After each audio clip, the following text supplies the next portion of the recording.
ये इतनी महत्वपूर्ण घटना खलीफत आंदोलन, जिसने मैं कहूँगा कि पूरे देश का इतिहास बदल दिया पिछले 100 सालों से, और अभी तक उसका प्रभाव है। ये कमाल की बात है कि उसकी जयंती, उसकी शताब्दी ना तो मनाई जा रही है, ना उसका कोई नाम ले रहा है।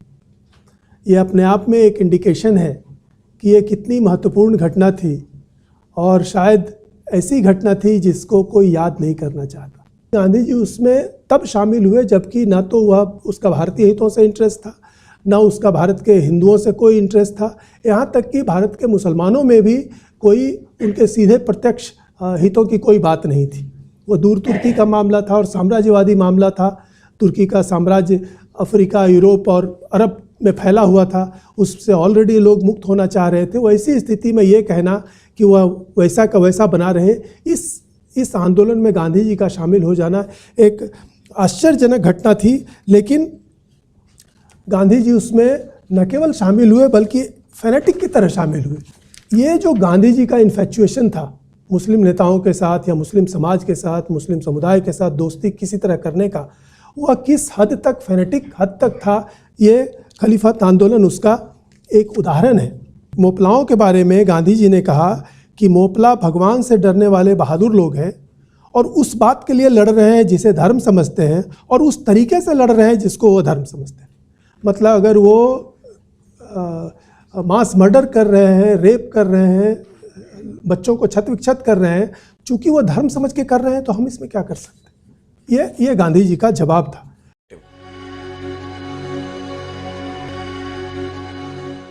हमारा विषय आज गांधी जी और खलीफत है, खलीफत आंदोलन। आपने नोट किया होगा कि ये गांधी जी की 150वीं शताब्दी में 150वीं जयंती मनाई जा रही है। और ऐसे भी पिछले दिनों में हमने देखा कि कुछ भी होता है तो उसकी शताब्दी या कुछ मनाई जाती है। ये इतनी महत्वपूर्ण घटना खलीफत आंदोलन, जिसने मैं कहूँगा कि पूरे देश का इतिहास बदल दिया पिछले 100 सालों से, और अभी तक उसका प्रभाव है। ये कमाल की बात है कि उसकी जयंती, उसकी शताब्दी ना तो मनाई जा रही है, ना उसका कोई नाम ले रहा है। ये अपने आप में एक इंडिकेशन है कि ये कितनी महत्वपूर्ण घटना थी, और शायद ऐसी घटना थी जिसको कोई याद नहीं करना चाहता। और ठीक इसी कारण से हमें इस पर ध्यान देना चाहिए, क्योंकि आज जो स्थिति है, अगर सही इतिहास की जानकारी ना हो तो जैसा अभी शर्मा जी की बातों से भी से भी संकेत मिला कि अगर सही बात की जानकारी नहीं हो तो गलत मशवरे दिए जा सकते हैं, गलत दिशा में लिया जा सकता है। जिनको इतिहास की सही जानकारी है वो इससे बच सकते हैं। इसलिए हमें अपने इतिहास को, खास करके पिछले 100 साल के इतिहास को, बल्कि अगर मैं कहूँगा कि जो लोग ज़्यादा जागरूक हैं और देश और धर्म के बारे में सोचते हैं, उन्हें पिछले 1000 साल के इतिहास को ठीक से जानना चाहिए, क्योंकि आज के समय में वही एक आधार है जिस पर हम इकट्ठा हो सकते हैं और कुछ रास्ता निकाल सकते हैं। हम सब लोग समस्याओं को सुनकर द्वेलित होते हैं और पहला प्रश्न यही करते हैं कि समस्याएं तो हो गई, समाधान क्या है। समाधान इतना आसान नहीं है, और समाधान की ओर हम तब बढ़ेंगे जबकि हम समस्या को पूरी तरह समझ सकें। और इतने बड़े देश की और पूरे विश्व में अभी भारत की जो स्थिति है, अकेला हिंदू देश है और भी बहुत सारी चीज़ें हैं, उसमें हमारी स्थिति बिल्कुल अनूठी है, अच्छे अर्थों में भी और बुरे अर्थों में भी। इसीलिए इतने आसानी से हम समाधान तक तो नहीं पहुंच सकते। जैसा शर्मा जी की बातों से भी आपको पता चला कि जिनसे हम समाधान की उम्मीद करते हैं, कभी कभी वो खुद समस्या के अंग दिखाई पड़ते हैं। तो इसलिए इतना सरल नहीं है, हमें समाधान के लिए अधीर नहीं होना चाहिए, लेकिन इस बात के प्रति ज़रूर अधीर होना चाहिए कि हमें क्या क्या जानना चाहिए और बिल्कुल सटीक और सही जानना चाहिए। ये आज का विषय संक्षेप में मैं इसीलिए रखने की कोशिश करूँगा ताकि कुछ मोटी बातें लोगों तक पहुँचे और लोग उसको खुद उस पर और एक्सप्लोर कर सकें, क्योंकि ये कोई बहुत पुरानी बात नहीं है। खलीफत आंदोलन 100 साल पुरानी बात है, उसका एक एक डिटेल अवेलेबल है और आप उसकी जांच कर सकते हैं और उससे अपने निष्कर्ष निकाल सकते हैं। दूसरी बात मैं पहले ही कह देना चाहता हूँ, क्योंकि अक्सर ये प्रश्न उठता है कि अब इसमें महात्मा गांधी की भूमिका बहुत बड़ी आती है। हम किसी की आलोचना या समीक्षा इसलिए नहीं करते कि हम उनको नीचा दिखाएं। ऐसे भी जो इतिहास में महापुरुष हो गए, प्रसिद्ध हो गए और उनको गए हुए भी इतना लंबा समय हो गया, उनको आप मनमाने ना तो उठा सकते हैं ना गिरा सकते हैं। उनकी जो जगह है वो रहेगी। लेकिन हम जब कोई चीज़ की समीक्षा करते हैं तो इसलिए कि उससे हम अपने लिए सबक निकाल सकें। जो भूल उनसे हुई थी या जिन परिस्थितियों में जो निर्णय उन्होंने लिए थे, उसके जो परिणाम हुए थे, उसको हम सामने रख करके आने वाले समय में और वर्तमान समय में अपने लिए रास्ता निकाल सकें। इसीलिए इसकी चर्चा करनी चाहिए और समीक्षा से, आलोचना से चिंतित नहीं होना चाहिए या परेशान नहीं होना चाहिए। ये मैं उन लोगों के लिए कह रहा हूँ जो कि गांधी जी की कोई भी आलोचना सुनते ही परेशान होने लगते हैं कि आप उनके लिए ऐसा नहीं होना चाहिए। तो एक तरह से हम अपने ही ट्रैप में फंस जाते हैं। पहले एक हम मूर्ति बनाते हैं, उसमें अनावश्यक रूप से देवत्व भर देते हैं और जब उसकी नकारात्मक चीज़ें दिखाई पड़ती हैं तो परेशान होने लगते हैं। तो इससे हमें मुक्त होना चाहिए। हमारी ज्ञान परंपरा में इस तरह से मरणशील मनुष्यों को देवता बनाने की और उनको पूजने की कोई परंपरा नहीं रही है। इसलिए इससे हम जब तक मुक्त नहीं होंगे तब तक हम मानसिक रूप से भी स्वतंत्र नहीं होंगे। इसलिए चाहे वो कितना भी बड़ा महापुरुष हो, अगर वह राजनीति में है, अगर वह सामाजिक क्षेत्र में है, तो प्रत्येक व्यक्ति को, चिंतनशील व्यक्ति को उसके बारे में समीक्षा करने का न केवल अधिकार है बल्कि यह उसका कर्तव्य है। अब मैं इस खलीफत पर आता हूँ। खलीफत आंदोलन की सबसे बड़ी प्रमुख विशेषता यह है कि यह केवल भारत में हुआ था। कायदे से यह तुर्की के खलीफा से बना है। प्रॉफेट मोहम्मद के जाने के बाद जो उनके उत्तराधिकारियों को जो पद मिला उनको खलीफा कहा गया और यह खलीफत बदलती रही और पिछले 400 सालों से, मतलब 1517 के बाद से, वह जो तुर्की का सुल्तान था वही खलीफा था। और उस खलीफा का अर्थ यह था कि वह सारी दुनिया के मुसलमानों का मजहबी और यहाँ तक कि राजनीतिक प्रमुख है, हेड है। बदले हुई स्थितियों में राजनीतिक हेड तो वो नहीं हो सकता था, क्योंकि प्रॉफेट मोहम्मद के ज़माने में पूरी दुनिया का अरब के लोगों को पता भी नहीं था। और जैसे जैसे दुनिया आगे बढ़ी तो पता चला कि एशिया और यूरोप के देश एक बहुत बड़ी क्षेत्र है और जहाँ पर मुसलमानों का शासन कभी नहीं हो पाया। हुआ भी तो फिर वो पीछे हट गया। तो वो खलीफा का जो राजनीतिक रोल है वह सीमित रहा, लेकिन फिर भी पूरी दुनिया के मुसलमानों के मजहबी और राजनीतिक प्रमुख के रूप में उनकी सत्ता बनी हुई थी। और यह तुर्की साम्राज्य एक ज़माने में दक्षिण पूर्वी यूरोप, पूरा नॉर्थ अफ्रीका और लगभग पूरा अरब, ये पूरा का पूरा तुर्की साम्राज्य था। वह ऑलरेडी 1913 तक आधे से ज़्यादा खत्म हो चुका था। उसकी ताकत बहुत पहले से कमज़ोर हो चुकी थी। यूरोपियन इतिहास आप जानते हैं कि यूरोप की उन्नति 16वीं शताब्दी 17वीं शताब्दी से इतनी तेज़ी से हुई कि उसके सामने अरब या बाकी देश बहुत पीछे हो गए थे। तो वह तुर्की सुल्तान और तुर्की खलीफत बहुत कमज़ोर हो चुकी थी। और 1914 में जब प्रथम विश्व युद्ध शुरू हुआ तो तुर्की जर्मनी और ये ऑस्ट्रो हंगेरियन के साथ उन्होंने वो लड़ाई में लड़े और उनके खिलाफ ये इंग्लैंड, फ्रांस, रूस, बाद में जापान और अमेरिका भी जुड़ा। तो ये फर्स्ट वर्ल्ड वार के दो पावर्स थे, सेंट्रल पावर्स जिसमें टर्की था और ये ऑस्ट्रो हंगरी थे और ये एक और थे। तो और जो दूसरी तरफ इंग्लैंड था। और इस लड़ाई में उनकी पूरी तरह हार हुई। 1918 में प्रथम विश्व युद्ध खत्म हुआ और उसमें तुर्की की हार हुई, उस एलाइड सेंट्रल पावर्स की हार हुई और वो पहले से बहुत कमज़ोर हो चुके थे। इतना ही नहीं, जो उनके साम्राज्य में जिस तरह से भारत में स्वतंत्रता आंदोलन हो रहा था, आप आसानी से कल्पना कर सकते हैं कि जो तुर्की साम्राज्य में जो यूरोप के हिस्से थे, पूर्वी यूरोप या उधर अड्रियान सी के पास जो दक्षिणी पूर्वी यूरोप था, उसके हिस्से वो उससे अलग होना चाह रहे थे। स्वयं अरब के लोग उससे अलग होना चाह रहे थे। इजिप्ट और मोरक्को उससे अलग होना चाह रहे थे। स्वाभाविक है, ये 20वीं सदी थी। और ऐसी स्थिति में जब प्रथम विश्व युद्ध में तुर्की की हार हुई तो जो विजेताओं ने उसको आराम से बांटा और बहुत से हिस्से जो अलग हो गए। उस स्थिति में सिर्फ भारत के मुसलमानों ने यह तय किया कि नहीं, वो तुर्की की जो खलीफत है और खलीफा की जो सत्ता है वो बनी रहनी चाहिए। इसके पीछे कोई तर्क नहीं था। भारत से तुर्की का और ये खलीफा के सत्ता का कोई संबंध नहीं था, भारत के राष्ट्रीय हितों से उसका कोई संबंध नहीं था। लेकिन और यही नहीं, स्वयं तुर्की में मुसलमान क्या चाहते हैं, अरब में मुसलमान क्या चाहते हैं, मोरक्को में या इजिप्ट में मुसलमान क्या चाहते हैं, इससे भी उनको मतलब नहीं था। उनका सिर्फ ये मतलब था कि चूंकि हम चाहते हैं इसलिए तुर्की की खलीफत बनी रहे और 1914 वाली स्थिति बनी रहे। इसके लिए उन्होंने आंदोलन शुरू किया। भारत के कुछ मुसलमानों ने, सभी मुसलमानों ने नहीं, क्योंकि मुसलमानों में ऐसे हिस्से भी थे जो कि जिसको कहते हैं कि वो आधुनिक शिक्षा या यूरोपियन शिक्षा से प्रभावित हो चुके थे और उन्होंने इस्लाम को पिछले ज़माने की चीज़ माना था या उसको एक इबादत की चीज़ और छोटी ये मजहबी चीज़ मान करके पॉलिटिक्स को उससे अलग रखते थे। और ऐसे मुसलमानों की संख्या अच्छी खासी थी। इसलिए ये नहीं कहना चाहिए कि सारे मुसलमानों ने, बल्कि कुछ मुसलमानों ने ये आंदोलन शुरू किया और उसमें आश्चर्यजनक रूप से गांधी जी उसमें शामिल हो गए।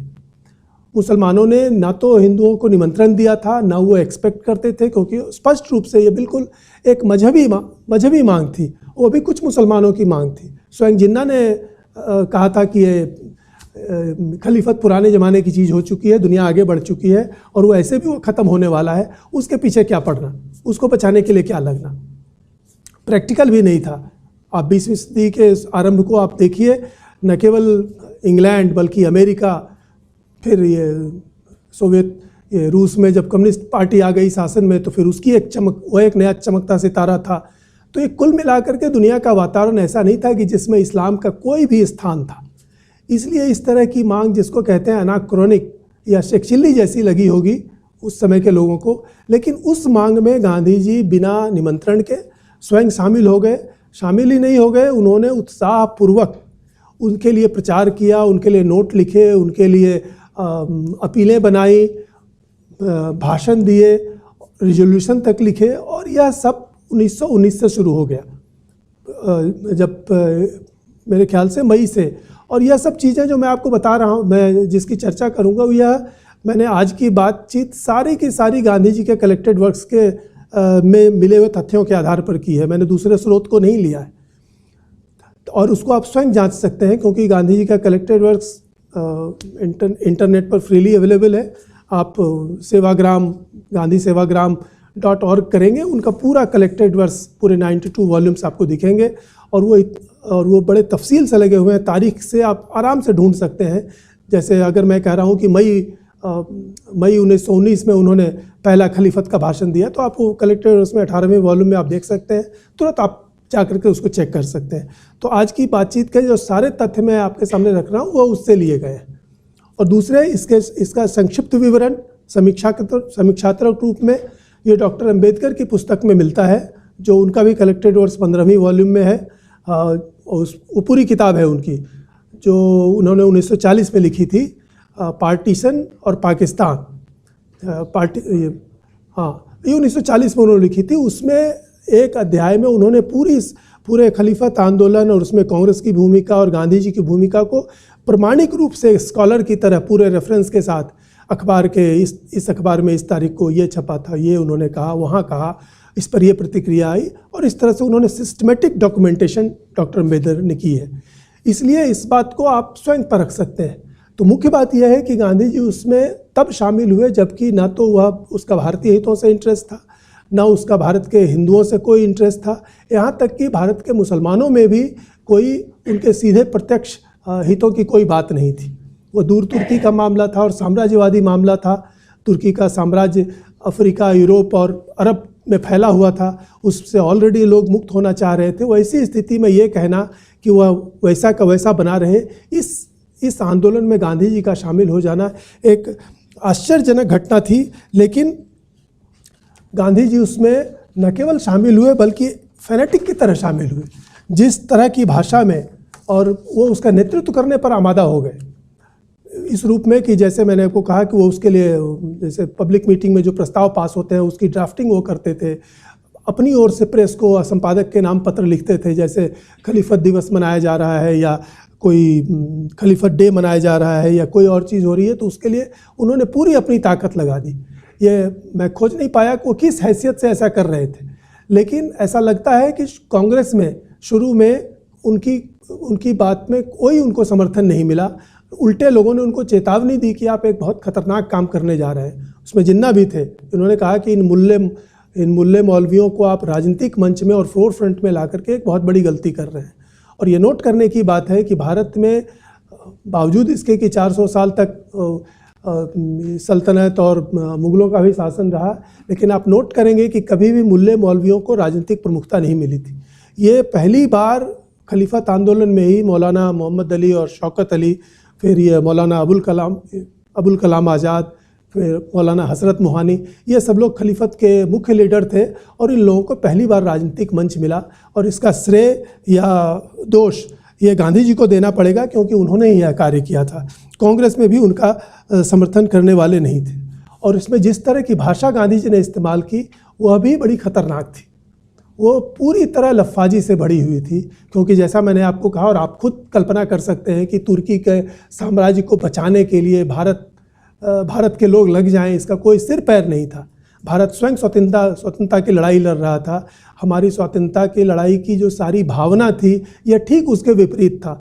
और गांधी जी ने उसके पक्ष में जो खलीफत के पक्ष में जो लेख लिखे वो इतने विचित्र हैं कि बिना आप पढ़े आप उसकी कल्पना नहीं कर सकते कि जो तुर्की वही मांग रहा है जो उसका अपना है, उसके अधीन रहने वाले लोग उससे रियायतें मांग सकते हैं, उनको अपने स्वशासन के लिए जो सब ज़रूरतें हैं वो दे सकते हैं, सुल्तान जितना उचित समझेगा वो उनको देगा। ये सब गांधी जी राइटिंग में दलील कर रहे हैं। तो वास्तव में वो कोई दलील नहीं थी, सिर्फ एक चीज़ थी कि भारतीय मुसलमानों की ये भावना है। और गांधी जी की पूरी राइटिंग में, स्पीच में आपको मिलेगा मुस्लिम सेंटिमेंट, मुस्लिम फीलिंग, मुस्लिम सेंटिमेंट, मुस्लिम फीलिंग। इसके अलावा वो किसी चीज़ की चर्चा नहीं करते कि क्यों खलीफत बचनी ज़रूरी है, इससे क्या होगा। गांधी जी इसमें नहीं जाते। बाद में भी 1928 में 27 में जब उन्होंने अपनी आत्मकथा लिखी छपी, तो आप देखिए कि उस युग से बाहर आ जाने के बाद भी उनके मन में ना तो कोई पश्चाताप था ना कोई ऐसी बात थी। उसको बड़ी सहजता से लिखते हैं और उसमें वो कहते हैं कि उसमें गुण दोष देखने का तो कोई प्रश्न ही नहीं था। मुसलमान ऐसा चाहते हैं इसलिए बस ये होना चाहिए, ये तर्क था। और उसमें जिस तरह की भाषा का इस्तेमाल वो करते हैं, a most excellent cause, greatest of all, greater than Rowlatt Act, all other questions fed into insignificance. With it is bound up all that is most sacred in Islam, a sacred trust. ये वो खलीफत के लिए सब कह रहे हैं। और इसमें फिर उन्होंने इस्लामी प्रतीकों, मुहावरों, प्रॉफिट ने ये कहा था, प्रॉफिट ने ये बोला था, इस तरह से मैंने एज इफ वो एक मुस्लिम लीडर की तरह वो उसमें व्यवहार कर रहे थे। उनके टर्म्स देखिए, प्रेयर्स ऑफ द जस्ट, ये सब गांधी जी के वाक्यांश में प्रयोग कर रहा हूँ जो उन्होंने खलीफत के लिए इस्तेमाल किए, ये खलीफत क्वेश्चन के लिए इस्तेमाल किए। A true Muslim can no more contemplate with equanimity the dismemberment of Turkey. If the Khilafat disappears, Islam will lose its vitality. This the Muslims can never tolerate. There can be no peace in Indian estimation so long as the Mohammedan sentiment is in danger of being lacerated. We are under the shadow of calamity. मतलब जिसको मैं कह सकता हूँ कि जिस तरह से एक स्ट्रीट टाइप मुल्ला जिस तरह से बोलता है और लोगों को उभारता है, गांधी जी ने उस तरह की भाषा का प्रयोग लेखन और भाषण दोनों में किया। यहाँ तक कि वो मुसलमानों को उकसाते भी हैं। ऐसा नहीं कि तुम ढीले पड़ जाना, ये खेल की बात नहीं है, जगे रहो, ये जब तक प्राप्त नहीं हो तब तक रुकना नहीं है। और इसमें सबसे तो नहीं, गांधी जी में एक से एक अनोखी चीज़ें मिलती हैं, लेकिन ये भी एक अनोखी चीज़ है कि उनको इस बात का पूरा अनुमान था कि इस आंदोलन में या जिस समुदाय के बीच वो कैंपेन कर रहे हैं उसमें वायलेंस की पूरी संभावना है। और वो बार बार इसके प्रति चेतावनी देते थे कि संयम रहना चाहिए, शांति होनी चाहिए, इसके लिए ये करना चाहिए। मतलब उनको इसका अनुमान था कि इसमें शांति भंग हो सकती है। यही नहीं, सबसे रोचक नहीं, विडंबना की बात यह है कि जो उनके सहयोगी थे, सहयोगी नहीं बल्कि जिनके प्रेम में अली भाइयों के और मौलाना हसरत मोहानी इनके प्रेम में वो वहाँ पर लगे हुए थे, उन लोगों ने इनको साफ साफ कह दिया था कि आपकी ये जो अहिंसा और सत्याग्रह है उससे हम सहमत नहीं हैं। और वो चूँकि बहुत क्लोजली वो उनके साथ लगे हुए थे, तो उन्होंने कई बार उनको कहा कि ये चलने वाला नहीं है। और गांधी जी इसको नोट करते हैं, उन्होंने अपने उसमें आप पाएंगे कि अपने लेटर्स में या किसी में वो मेंशन करते हैं कि देखिए वो तो ऐसा कह रहे हैं, लेकिन कोई बात नहीं है, वो जैसा उचित समझेंगे वो करेंगे। मतलब उनको उनकी हिंसा से कोई परहेज नहीं है। यही नहीं, वो उन मुसलमान नेताओं पर पूरी तरह लट्टू थे, फिदा थे। अली भाइयों के बारे में तो उन्होंने यहाँ तक कहा कि दिस इज़, उनको देखते ही it is a matter of love at first sight. ये गांधी जी के अपने शब्द हैं कि मोहम्मद अली को देखते ही उनको उनसे मोहब्बत हो गई, और ये मोहब्बत उन्होंने बड़े लंबे समय तक निभाई। और हसरत मोहानी को जोड़ करके वो कहते हैं कि these are 3 jewels of India, और ऐसे जेवल्स की हिंदुओं में भी इनके जैसे खोजने पर भी मिलेंगे। ये इस तरह की भाषा, जिस तरह से कोई लट्टू होता है, परिशुद्ध आत्माएं। चेन्नई में, मतलब आज जिसको चेन्नई कहते हैं, मद्रास में बीच पर एक भाषण में वो कहते हैं कि इनके बारे में जो ब्रिटिश सरकार कह रही है वो कितनी बुरी बात है, मैंने इनके जैसी परिशुद्ध आत्माएं आज तक नहीं देखी। ये दोनों अली भाइयों के बारे में गांधी जी कहते हैं। तो इस तरह की बात वो उनके लिए कह रहे थे, जबकि वही मोहम्मद अली कांग्रेस के अधिवेशन में मंच पर, मतलब फॉर्मल मंच नहीं था, लेकिन जो वर्णन मुझे मिला है कि मंच पर 50 लोग बैठे हुए थे, वहाँ पर वो कह रहे हैं कि अरे गांधी को तुम जो समझते हो वो चीज़ वो नहीं है, बड़ा चालाक बनिया है, उसके मन में कुछ और रहता है और लोगों को कहीं और ले जाना चाहता है। ये मोहम्मद अली ने कहा, जिनको वो कह रहे हैं कि वो परिशुद्ध आत्माएँ हैं और इनके जैसा जेवल भारत में खोजना मुश्किल है।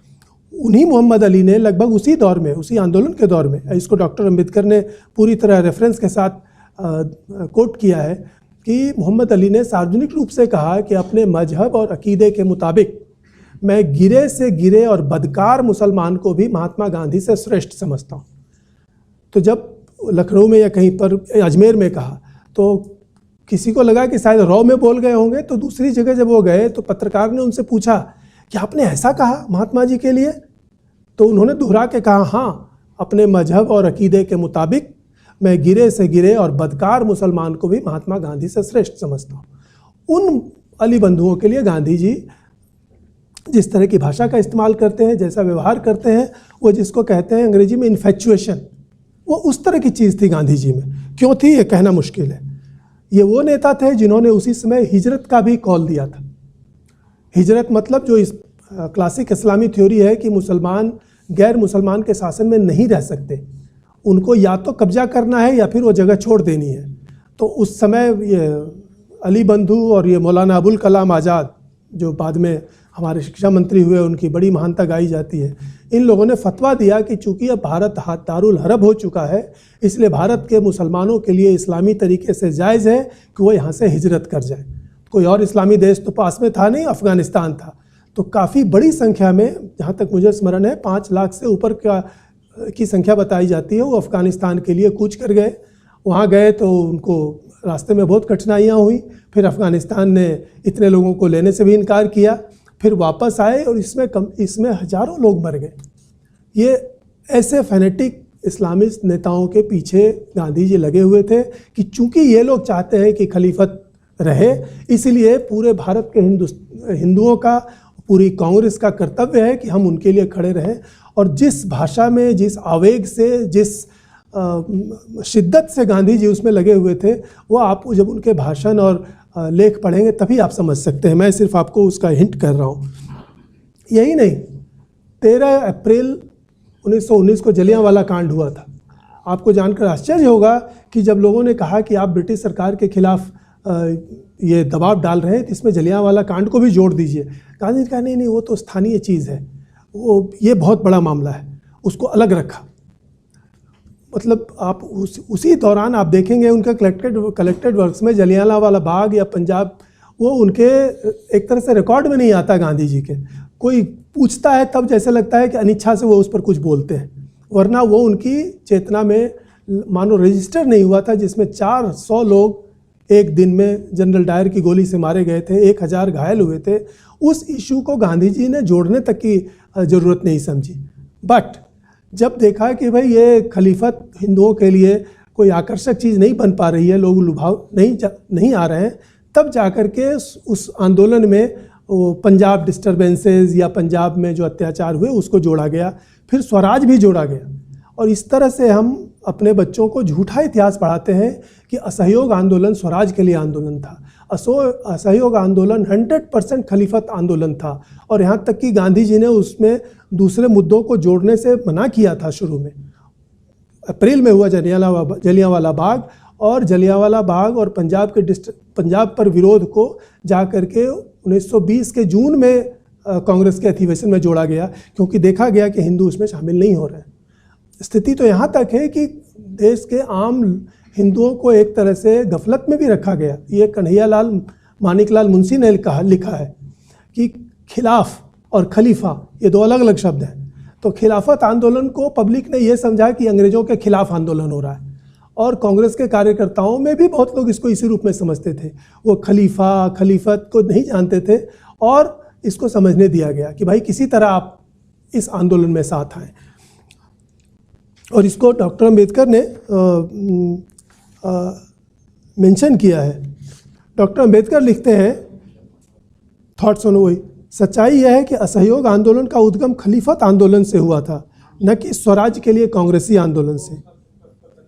खलीफतवादियों ने तुर्की की सहायता के लिए इसे शुरू किया, और कांग्रेस ने उसे खलीफतवादियों की सहायता के लिए अपनाया। उसका मूल उद्देश्य स्वराज नहीं बल्कि खलीफत था, और स्वराज्य का गौण उद्देश्य बनाकर उससे बाद में जोड़ दिया गया ताकि हिंदू भी उसमें भाग लें। एनी बेसेंट ने भी इस पर लिखा है कि स्मरण होगा कि महात्मा गांधी ने मार्च 1920 में खलीफत की रक्षा में असहयोग को अन्य सवालों से अलग रखा था, किंतु देखा गया कि खलीफत हिंदुओं के लिए उतना लुभावना नहीं था। और इस तरह से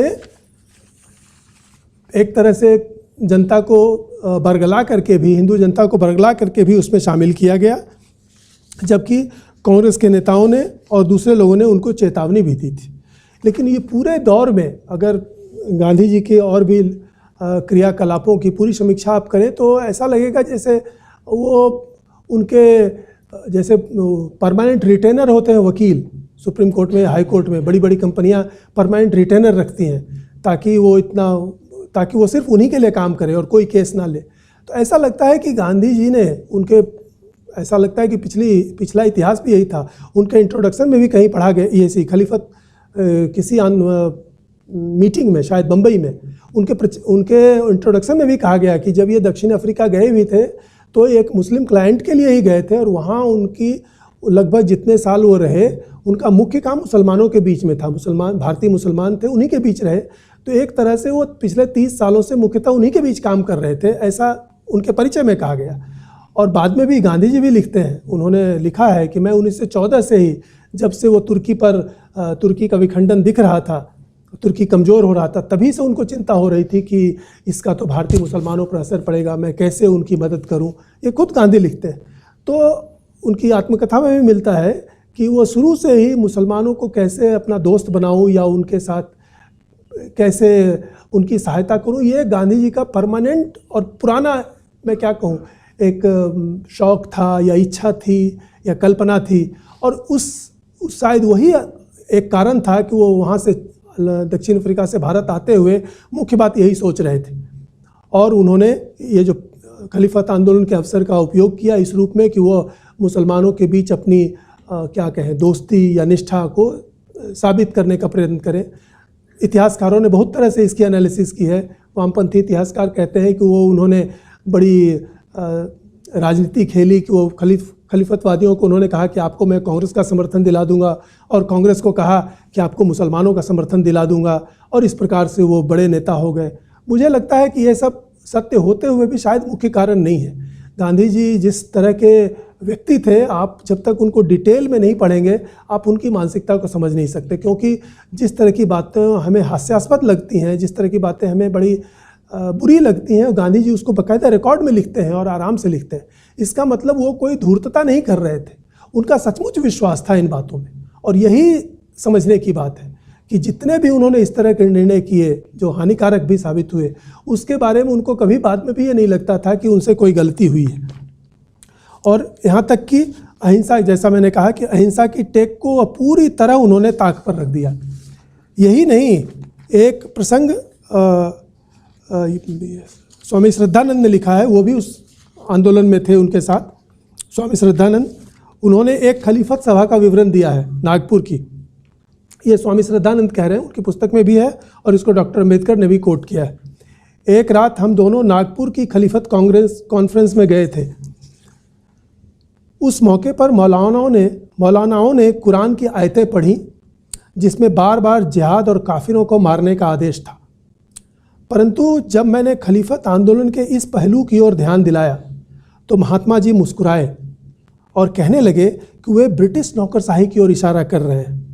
उत्तर में मैंने कहा कि यह सब तो अहिंसा के विचार का विनाश करने जैसा है, और जब मुस्लिम मौलानाओं के मन में उल्टी भावनाएं आ गई हैं तो उन्हें इन आयतों का इस्तेमाल हिंदुओं के विरुद्ध करने से कोई रोक नहीं सकेगा।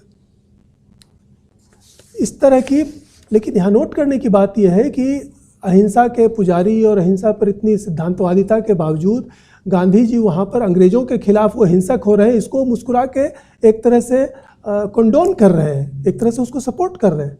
तो ऐसी चीज़ें बहुत मिलती हैं। और जैसा मैंने पहले भी कहा कि जब उनको मौलाना हजरत मोहानी कहते थे कि ये तुम्हारी अहिंसा तो नहीं चलने वाली हमारे पास, तो गांधी जी रेस्पेक्टफुली उनके सामने झुकते हैं कि हाँ वो तो इतने महान व्यक्ति हैं कि जो उचित समझते हैं वही करेंगे। मगर वहाँ पर उनकी अहिंसा की टेक बिल्कुल सामने नहीं आती थी। और इस तरह से इसका एक और पहलू है। बाद में अफ़गानिस्तान के अमीर को भारत पर हमला करने का भी निमंत्रण ये मौलाना मोहम्मद अली ने दिया। वही जो वो हिजरत वाली बात थी कि अब भारत जब दारुल हरब हो गया है तो स्वाभाविक है कि हम किसी तरह इसको दारुल इस्लाम बनाने की कोशिश करें। और ये बात उस समय पब्लिक डिस्कोर्स में थी, पब्लिक चर्चा में थी, क्योंकि इस पर एनी बेसेंट का कमेंट मिलता है, रविन्द्रनाथ टैगोर का मिलता है, श्री अरविंद का मिलता है कि अफ़गानिस्तान का अमीर भारत पर हमला कर सकता है और यहाँ के मुसलमान मिल करके अंग्रेज़ों को हरा करके फिर से इस्लामी राज कायम कर सकते हैं। ये आज या उस समय भी कुछ लोगों को भले सेक्स चिल्ली की बात लगती हो, लेकिन ये फैक्ट था और ये चर्चा में था। और जब ये समाचार आया तो गांधी जी ने इसका भी समर्थन किया। उन्होंने बाकायदा स्टेटमेंट दे करके कहा कि अगर अफ़गानिस्तान का अमीर यहाँ पर हमला करता है तो मैं एक तरह से उसका समर्थन करूँगा। इसमें एक और रोचक तथ्य मिलता है स्वामी श्रद्धानंद जी के हवाले से, और चूंकि उसका डबल रेफरेंस मिलता है इसलिए मैं उसका उल्लेख कर रहा हूँ, अन्यथा मैं नहीं करता। वह यह कि अफ़गानिस्तान के अमीर को भारत पर हमला करने का निमंत्रण देने वाला तार वास्तव में महात्मा गांधी ने लिखा था, और ये मोहम्मद अली ने श्रद्धानंद जी को खुद दिखाया कि आप लोग मेरी निंदा कर रहे हैं, लेकिन आप ये देखिए। और उन्होंने, श्रद्धानंद कहते हैं कि वो टेलीग्राम महात्मा गांधी के हैंडराइटिंग में लिखा हुआ था। ये 1926 की बात है और उनके अखबार में बाकायदा प्रकाशित है, लिबरेटर उनका अखबार था और ये अर्थात गांधी जी जब थे उसी समय ये छपा था 1926 में। गांधी जी ने इसका कोई खंडन नहीं किया। बहुत बाद में, शायद कई वर्षों के बाद में, वो श्रद्धानंद की किताब में मिलेगा उसका रेफरेंस। किसी ने प्रेस करके गांधी जी से पूछा, हाँ 1940 में किसी ने प्रेस करके पूछा कि ये कहा गया था कि वो टेलीग्राम आपने लिखा था, तो गांधी जी ने उसको उत्तर दिया। वो एक तरह से मुझे लगा कि तब ये ऑथेंटिक हो जाता है। गांधी जी ने जवाब दिया, मुझे याद नहीं है कि मैंने ऐसा कोई टेलीग्राम लिखा। ये जो गांधी जी का इन्फेक्चुएशन था मुस्लिम नेताओं के साथ या मुस्लिम समाज के साथ, मुस्लिम समुदाय के साथ दोस्ती किसी तरह करने का, वह किस हद तक फेनेटिक हद तक था, ये खलीफत आंदोलन उसका एक उदाहरण है। और वह खलीफत स्वयं तुर्की के लोगों ने, तुर्की के एक कैरिज्मेटिक नेता के नेतृत्व में 1924 में ख़त्म कर दिया पूरी तरह। यहाँ इसको इस रूप में याद करना चाहिए कि जिस समय भारत के मुसलमान तुर्की में खलीफत को बचाने के लिए आंदोलन कर रहे थे, स्वयं तुर्की के लोग उसको ख़त्म करने की तैयारी कर रहे थे, क्योंकि ऐसी चीज़ें रातों रात नहीं होती। अगर मार्च 1924 में कमाल अतातुर्क ने खलीफत को ख़त्म कर दिया तो इसका मतलब है कि वहाँ के समाज में, वहाँ के लोगों में, अरब में, पूरी में ये भावना परिपक्व हो रही थी कि इसकी अब कोई ज़रूरत नहीं है, जिसको यहाँ जिन्ना ने एक्सप्रेस भी किया था कि वो पुराने ज़माने की बात है, अब उसको कौन पूछता है। न केवल ये कमाल पाशा ने तुर्की खलीफत ख़त्म कर दी, बल्कि वहाँ मदरसों की पढ़ाई ख़त्म कर दी, अरबी भाषा ख़त्म कर दी, शरीयत के कानून ख़त्म कर दिए, यहाँ तक कि जो अरब से मिलती जुलती ड्रेस थी उस ड्रेस को बाहर कर दिया। और ये सब ऑर्डर, प्रशासनिक ऑर्डर दे के ख़त्म किया कि अब ये सब नहीं रहेगा। और उन्होंने यूरोपीय मॉडल पर एक सेकुलर और मॉडर्न तुर्की बनाने की आधारशिला रखी, जिसका आप आज भी असर देखते हैं कि तुर्की सबसे मॉडर्न, सबसे डेवलप्ड कंट्री है। उसका कारण यह है कि उस खलीफत और इस्लाम को कमाल पाशा ने, स्वयं तुर्की के एक करिश्मेटिक मुस्लिम ने बाहर कर दिया।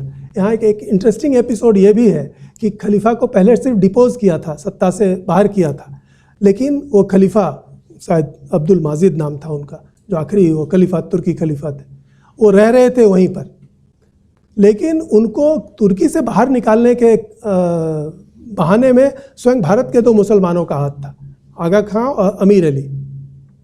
इन दोनों ने इसको कमाल पाशा को एक चिट्ठी लिखी रिक्वेस्ट करते हुए कि उनको सम्मान दिया जाए, खलीफा को वगैरह वगैरह, और अगर ऐसा नहीं करेंगे तो ये बड़ा अन्याय होगा, जुल्म होगा। वो लेटर मैंने नहीं पढ़ा, लेकिन उसका कंटेंट ये था। लेकिन वो लेटर कमाल पाशा को मिलने के साथ साथ उन्होंने प्रेस को भी रिलीज कर दिया, तो वो उनको मिलने से पहले वो प्रेस में चली गई।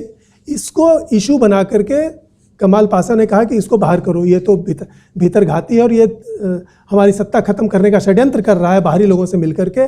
और उन दो भारतीय मुसलमानों के उस पत्र को एक्सक्यूज़ बना करके खलीफा को तुर्की की सीमा से बाहर कर दिया। नॉट ओनली, बहुत फिगरेटिव लैंग्वेज में कमाल पाशा ने यह भी कहा कि हमें ऐसे मजहब की, ऐसे रिलीजन की कोई ज़रूरत नहीं है जो नाचने गाने पर, हंसने बोलने पर पाबंदी लगाता है, इन सब को भी सीमा से हम बाहर करते हैं। तो उनका बायोग्राफर लिखता है कि खलीफा के साथ साथ अल्लाह को भी बाहर कर दिया। तो ये एक्चुअल घटना घट रही थी, जिसको नज़रअंदाज करके, जिससे बेपरवाह होकर के गांधी जी और खलीफत के कुछ नेता इस तरह से भारत के हिंदुओं और मुसलमानों को एक ऐसे भयंकर दिशा में ले जा रहे थे, जिसका परिणाम ये मोपला राइट्स में, और जिसको सभी इतिहासकारों ने नोट किया है कि जो वहाँ खलीफत ख़त्म हुई और उससे पहले भी जो श्रद्धानंद ने जो गवाही दी है कि जिस तरह से आप उनको इस्लाम के नाम पर भड़का रहे हैं, श्री अरविंदो ने भी कहा है कि जो मृत था, जो बिल्कुल सो चुका था पॉलिटिकल इस्लाम की जो गर्मी ठंडी हो चुकी थी, उसमें उसमें आपने चिंगारी दी, उसको हवा दी, तो जब वो एक बार गर्म हो गया तो वो तो कहीं ना कहीं शिकार मांगेगा। तो वो इंग्लैंड और फ्रांस और रशिया का जनरल या शासक तो उनके सामने आता नहीं, तो बगल में जो पड़ोसी हिंदू थे उनको इस जिहाद का शिकार होना पड़ा। वो कहते भी थे खलीफत जिहाद, और इसकी पावर इतनी स्ट्रांग थी, या इसका वेग इतना बड़ा था कि न केवल कि कांग्रेस के पुराने पिछले नेता पृष्ठभूमि में चले गए, गांधी सुपरस्टार हो गए या डिक्टेटर हो गए। इनफैक्ट ये पोस्ट दी गई उनको 1920 में कांग्रेस के एक अधिवेशन में कि गांधी जी कांग्रेस के डिक्टेटर हैं और वही जो चाहे CWC के बिहाफ पर करेंगे। तो उस आंदोलन से गांधी जी की यह हैसियत बनी, क्योंकि ये पहला उनका सबसे बड़ा राजनीतिक आंदोलन था, और वो इस प्रकार का आंदोलन था, इतना प्रतिगामी, साम्राज्यवादी, दूसरे कई देशों को तुर्की के साम्राज्य के अधीन रखने के पक्ष में दलीलें देने वाला, जिसका भारत से कोई संबंध नहीं था, और जिसमें झूठ, मिथ्याचार और हिंसा, ये सब का सहारा लिया गया। और गांधी जी इन सब को जानते हुए वो इसमें लगे रहे।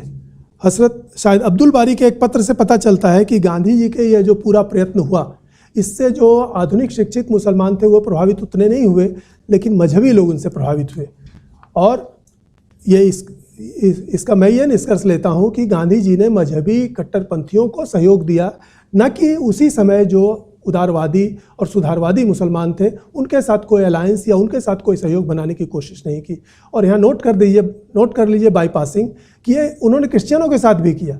वो मिशनरियों के साथ हॉबनॉबिंग करते रहे, गपशप करते रहे, जबकि पूरे यूरोप में क्रिश्चियनिटी या चर्च क्रिश्चियनिटी का जो थियोलॉजिकल डिस्कोर्स था उसको ख़त्म करने वाले आधुनिक यूरोपियन विद्वान, स्कॉलर और इंटेलेक्चुअल्स आ चुके थे, जिन्होंने क्रिश्चियनिटी के सारे चीज़ों का खंडन किया और आधुनिक और सेकुलर यूरोप और लोकतंत्र की बात की। वहाँ भी आप नोट कीजिए कि गांधी जी ने उनसे कोई लाभ नहीं उठाया। वो उसी ट्रेडिशनल क्रिश्चियनिटी के टॉक को वो अपने साथ लाए। तो न केवल क्रिश्चियनिटी के साथ बल्कि इस्लाम के साथ गांधी जी ने जो प्रतिगामी तत्व थे, पिछड़े तत्व थे या कट्टरपंथी तत्व थे, उन्हीं को मजबूत करने का काम किया, जाने या अनजाने। और ये खलीफत आंदोलन, इसके जो दुष्परिणाम हुए उसका सिर्फ मैं एक दो आपको उदाहरण देता हूँ। कांग्रेस के अध्यक्ष रहे सर सी शंकरन नायर ने अपनी पुस्तक खलीफत क्वेश्चन गांधी एंड अनार्की में लिखा, अंडर कोट, मालाबार में मोपला मुसलमानों ने स्त्रियों पर जो क्रूरता की उस जैसा मेरी स्मृति में इतिहास में कोई उदाहरण नहीं है। डॉक्टर अंबेडकर लिखते हैं कि उन्होंने जो अत्याचार किए वो अवर्णनीय है, मतलब वो उल्लेख हम नहीं कर सकते। एनी बेसेंट ने पूरा एक लेख लिखा था और डॉक्टर अंबेडकर ने फुल पेज उसको कोट किया है, जिसमें एनी बेसेंट कहती हैं कि मोपला मुसलमानों ने हिंदुओं पर क्या अत्याचार किए।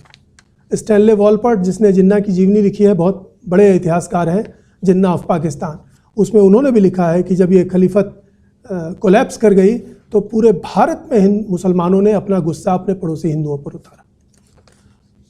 मुझे ऐसा लगता है कि ये कहना कि यह सब अनएक्सपेक्टेड था, ये बड़ी सरलीकृत बात होगी। अम्बेडकर लिखते हैं कि मालाबार में अगस्त 20 में मोपला मुसलमानों द्वारा हिंदुओं पर जो हृदय विदारक अत्याचार किए गए वे अवर्णनीय हैं। समग्र दक्षिण भारत में हर एक विचार के हिंदुओं में इनसे भय की एक भयानक लहर दौड़ गई। बट नोट करने की बात है कि गांधी जी ने उसकी निंदा तो दूर बल्कि अप्रत्यक्ष प्रशंसा की, अंडर कोट। मोपलाओं, ये अम्बेडकर कह रहे हैं, मोपलाओं के बारे में गांधी जी ने कहा कि मोपला भगवान से डरने वाले बहादुर लोग हैं और उस बात के लिए लड़ रहे हैं जिसे धर्म समझते हैं और उस तरीके से लड़ रहे हैं जिसको वो धर्म समझते हैं। मतलब अगर वो मास मर्डर कर रहे हैं, रेप कर रहे हैं, बच्चों को छत विक्षत कर रहे हैं, चूंकि वो धर्म समझ के कर रहे हैं तो हम इसमें क्या कर सकते हैं। ये गांधी जी का जवाब था। वो यहीं तक नहीं रुके। जब कांग्रेस वर्किंग कमेटी इस पर विचार करने के लिए बैठी तो उन्होंने उसकी भर्त्सना का प्रस्ताव भी पास नहीं होने दिया। बार बार उसकी वर्डिंग बदली गई और अंत में ऐसा प्रस्ताव पास हुआ, अकॉर्डिंग टू डॉक्टर अंबेडकर, कि जैसे कि वो 50-50 बांट रहे हैं कि नहीं नहीं, उनको भी उकसाया गया, कुछ बढ़ा चढ़ा करके बातें कही जा रही हैं, उनको भी परेशान किया गया, अंग्रेज़ों ने अपने सिपाही भेज दिए, उससे वो बिल्कुल क्षुब्ध हो गए थे। मतलब एक तरह का कॉन्डोनेशन, और यह गांधी जी के प्रत्यक्ष निर्देशन में हुआ। और यह सब कितना बड़ा झूठ था, यह इससे भी यह उस समय के अखबार पलट के देख सकते हैं। इससे भी देख सकते हैं कि केरल के गणमान्य हिंदुओं ने ब्रिटेन की महारानी को पत्र लिख करके प्राण रक्षा करने की विनती की थी। इतना भयानक टेरर था और उसका भी गांधी बचाव कर रहे हैं। तो प्रश्न यह उठता है कि यह सब इस खलीफत आंदोलन में इतनी बड़ी सहभागिता के बाद और इससे जो दुष्परिणाम हुए, हिंदुओं को जो भुगतना पड़ा, क्या गांधी जी ने इसमें अपनी कोई भूमिका या अपनी कोई भूल महसूस की थी? उत्तर है हाँ, की थी। वो सुनना इसलिए ज़रूरी है कि उससे पूरा नक्शा सामने आता है, गांधी जी की भूमिका भी। 18 सितंबर 1924 को गांधी जी अपने महादेव भाई, जो उनके सचिव और मित्र थे, उनको कहते हैं, ऐसा लगता है प्रसंग से कि महादेव भाई ने उनको कहा होगा कि हाँ ये सब तो हुआ, लेकिन इसमें आपका क्या दोष है, जो यूजुअली हम कहते हैं कि आप पहले से थोड़ी ही जानते थे कि ऐसा होगा। गांधी जी उसका जवाब देते हैं, विच इज़ अंडर कोट, मेरी भूल, हाँ मुझे दोषी कहा जा सकता है कि मैंने हिंदुओं के साथ विश्वासघात किया। मैंने उनसे कहा था कि वे इस्लामी पवित्र स्थानों की रक्षा के लिए अपनी संपत्ति व जीवन मुसलमानों के हाथ में सौंप दें, और इसके बदले मुझे क्या मिला? कितने मंदिर अपवित्र किए गए, कितनी बहनें मेरे पास अपना दुखड़ा लेकर आईं। जैसा मैं कल हकीम जी अजमल खां को कह रहा था कि हिंदू स्त्रियां मुसलमान गुंडों से मर्मांतक रूप से भयभीत हैं। मुझे ... का पत्र मिला है, मतलब मूल में भी नाम नहीं है, का पत्र मिला है। मैं कैसे बताऊं कि उसके छोटे बच्चों के साथ क्या दुराचार किया गया। अब मैं हिंदुओं को कैसे कह सकता हूं कि वह हर चीज़ को धैर्यपूर्वक स्वीकार करें। मैंने उन्हें भरोसा दिलाया था कि मुसलमानों के प्रति मैत्री का सुफल प्राप्त होगा। मैंने उन्हें कहा था कि वे बिना परिणामों की इच्छा के मुसलमानों को मित्र बनाने का प्रयास करें, उस भरोसे को पूरा करने की सामर्थ्य मुझ में नहीं है। और फिर भी मैं आज भी हिंदुओं से यही कहूँगा कि मारने की अपेक्षा मर जाए। ये 1924 की बात है, लेकिन इस तरह की चीज़ गांधी जी की आत्मकथा में रिफ्लेक्ट नहीं होती। वहाँ वो बड़ी सहजता से, जैसे आप अपने हॉस्टल के दिनों की बात करते हैं, पुराने दिनों की बात करते हैं, वो उस तरह से लिख रहे हैं, जबकि वो सिर्फ 4 साल हुआ है। 1928 में आत्मकथा छपी है और उसमें बड़े प्लेनली वही सब करते हैं, और उसके एक भी नेगेटिव चीज़ का उन्होंने उल्लेख नहीं किया कि खलीफत आंदोलन से वास्तव में क्या हुआ। वो इसको दोहराते हैं कि मेरे लिए यह प्रश्न नहीं था कि उसमें गुण दोष देखने हैं, मुसलमान ऐसा चाहते हैं, हम लोग उसमें लग गए। उन्होंने यहाँ ये भी उल्लेख किया कि मैंने कहा कि हाँ, पंजाब के इशू को अलग रखा जाए, खलीफत को एक्सक्लूसिवली इन्फोर्स किया जाए, यह सब उनकी आत्मकथा में है। लेकिन ये जो रिपरकशन हुए, जो उसका अंत हुआ, और जिस तरह से वो स्वयं भ्रम में थे और उन्होंने मुसलमानों को और हिंदुओं को सबको भ्रम में रखा, इन सब चीज़ों का कोई उल्लेख गांधी जी की आत्मकथा में नहीं मिलता है। इसलिए ऐसा लगता है कि जैसे श्री अरविंद ने कहा था कि गांधी जी मल्टीपल माइंड वाले आदमी थे, वीक माइंड वाले आदमी थे, जिस समय जो सूझता था वो बोलते थे और उन्हें भी पता नहीं होता था कि आगे वो क्या बोलेंगे। तो ऐसा मुझे लगता है कि इस तरह का पश्चाताप के बाद तो कोई व्यक्ति कुछ सीखता, लेकिन ऐसा दिखता है कि उसके बाद भी वो 23 वर्ष राजनीति में रहे और उन्होंने कोई अपने किसी नीति में, किसी विचार में कोई परिवर्तन नहीं किया। जो नीति उन्होंने खलीफत के समय मुस्लिम नेताओं के प्रति ली थी, लगभग वही नीति उनके आगे भी बनी रही। और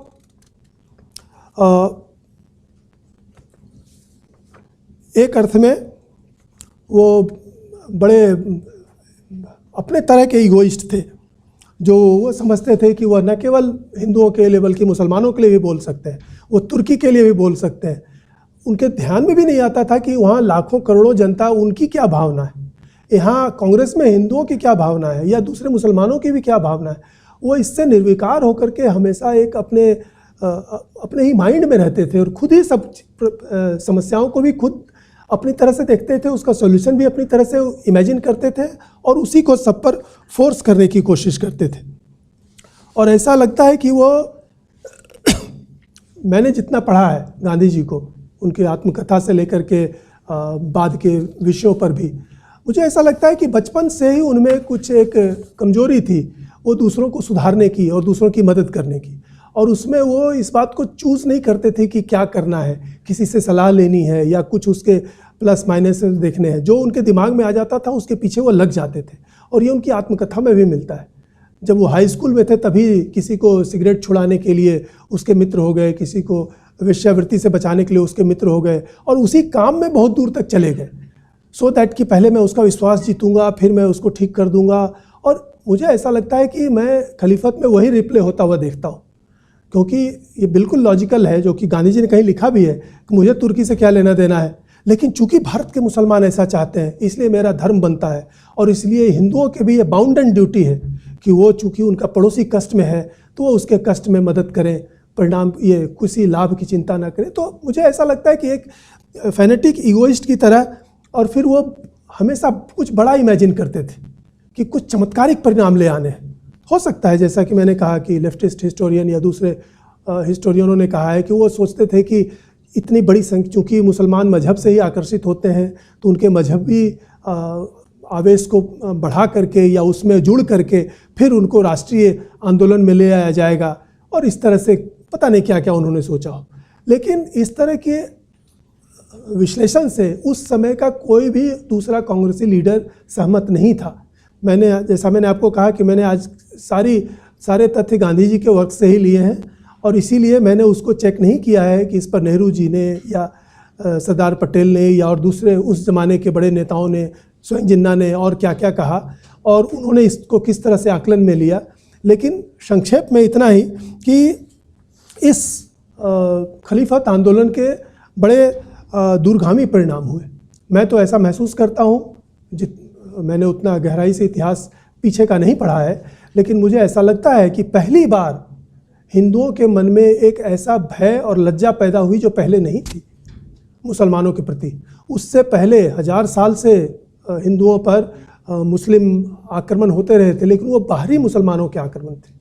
वो संगठित आर्मी के आक्रमण थे, उनसे हारना, फिर उनको कुछ समय के बाद उनको हरा देना, ये चलता रहा था। ये एक अलग व्याख्यान का विषय होगा कि वो जिसको हम कहते हैं 1000 साल का शासन या 600 साल मुसलमानों का शासन, उसकी वास्तविकता भी कुछ भिन्न है। एक अकबर को छोड़ करके और ये उसके बनाए हुए आधार पर जो अगले 2-3 को छोड़ करके किसी मुस्लिम का शासन यहाँ पर 30 साल से भी ज़्यादा नहीं चला।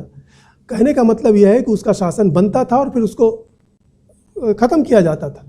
आपने गजनवी के 17 सोमनाथ पर 17 हमले की बात सुनी होगी, लेकिन आपके मन में ये प्रश्न उठना चाहिए कि 16 हमलों में क्या हुआ। इसका मतलब वो हमले विफल होते थे या जीतने के बाद भी उनको भगा दिया जाता था। अंततः गजनवी यहीं मारा भी गया, उसको एक जाट ने मारा पीछा करके। तो भारत में इससे पहले तक इस्लामी जो आक्रमण हुए और अत्याचार हुए उसको हिंदुओं ने बराबरी से झेला था, विवशता में झेला था। ये पहली बार हुआ कि कॉमन इंडियन कन्वर्टेड कॉमन मुसलमानों ने उनको बुरी तरह से मारा, जलील किया, लज्जित किया। एक तरह से उनको मूर्खता का भी बोध हुआ कि यह तब हुआ जबकि हम उनके आंदोलन के लिए उनका साथ दे रहे थे और वो विवश रूप से उन्हें देखते रहे। मुझे ऐसा लगता है कि इससे एक ऐसा साइकोलॉजिकल ब्लॉक बना जो दोनों समुदायों को आज भी पीड़ित कर रहा है। एक समुदाय में एरोगेंस है, एक अपने जिसको जिन्ना ने कहा था मास्टर रेस, कि भाई हम तो मास्टर रेस हैं।